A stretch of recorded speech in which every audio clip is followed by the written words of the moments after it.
So this is going to be my most model railroading adjacent topic ever, but I'm going to show you how I changed the color of my drone. Now here you can see the DJI drone is basically superiority gray, the color the U.S. Air Force paints their jets so you can't see them. And line of sight is very important for flying a drone. So I'm going to clean this off with isopropyl alcohol and a t-shirt I got for free at a Pirates game. And I'm going to apply some bright orange stickers to it in order to make this thing more visible, because line of sight, again, is very important to flying a drone. You need to be able to always have your drone within your line of sight. And if you can't see it because it's gray in color, that makes it you're out of compliance with the law. And it also is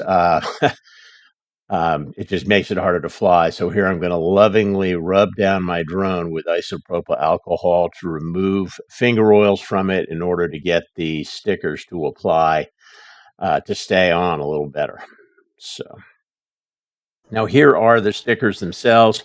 So you can see what this looks like if you buy something like this. They're all carefully cut out to match for the most part, to pretty well match the shapes of the drone itself. It came with a lot of instructions, and of course, as a haughty modeler, I said, I don't need to read any of these instructions. So I didn't really look at them very carefully. I didn't look at their YouTube videos about how to do this, and I probably would have gotten better results. Right now, I can't even get this thing off the sheet. Come on. Why won't it come up? Oh, come on. There it is. Okay, so there's all the stickers necessary to cover my DJI Mini 3 Pro with these. And here's these instructions, which look pretty thorough. And again, I didn't really look at them. The parts diagram was certainly helpful. And there was a highlight on there showing where to start each piece, which surface you should align first in order to lay the decal down. That was very helpful. So here I'm going to just show you how to apply one. I'm not going to take you through this whole agonizing process of doing this, but you can at least get an idea of how easy or hard this was to do. I'm just going to line this up right where it should be so that I can start laying the decal across the up. Nope, that's not quite it. I need to move it a little bit. I'm going to got to reposition it just a tiny fraction of an inch more towards the stern of the drone. Okay, I think I've got that pretty well lined up. Now I can just lay this long, thin decal along this ridge on the back of the drone and get it lined up just right and press down onto the surface of the drone.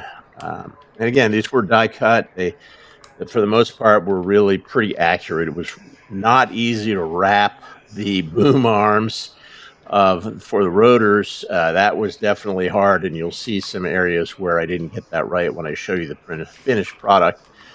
But this is how I applied this one decal. Does that look like fun? No, this was not fun. Trust me, this was not fun. But, it wasn't impossible. It did go on. It took me an hour or so, I think, to do the entire drone.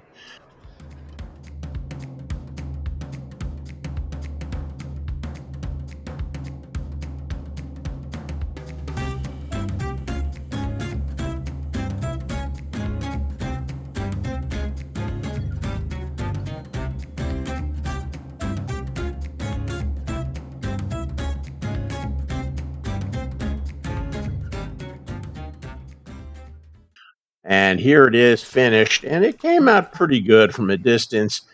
The pieces don't match up exactly. There's still some exposed areas that need to be exposed because there's moving parts. You can see where there's some, wrinkles in the covers on the boom arms there. That really didn't come out very well.